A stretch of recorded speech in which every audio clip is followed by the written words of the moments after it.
আবার ওই কালো গিলাফ দেখলে,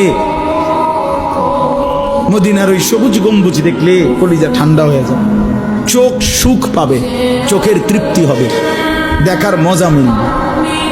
আল্লাহ কোরআনে বলছেন ইয়াশহাদু মানাফিআ লাহুম।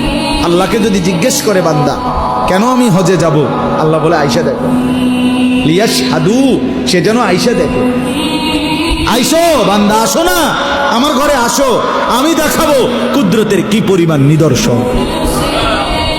দেখবা কদম কদম, পরতে পরতে আমার নিদর্শন, আমার ঘর দেখবা, আমার কালো গিলাফ দেখবা, হাজরে আসওয়াদ দেখবা, আমার ঘরের দরজা দেখবা, মাকামে ইব্রাহিম দেখবা, জমজম দেখবা, সাফা মারওয়ায় ঘুরবা, মিনায় যাবা, আরাফায় যাবা, মুজদালিফায় যাবা, আমি তোমারে ঘুরাবো, ঘুরাইতে ঘুরাইতে গুনাহ মাফ করে একদম মায়ের পেটে নতুন বাচ্চা বের হয় যেভাবে, নিষ্পাপ বানায় দেবো।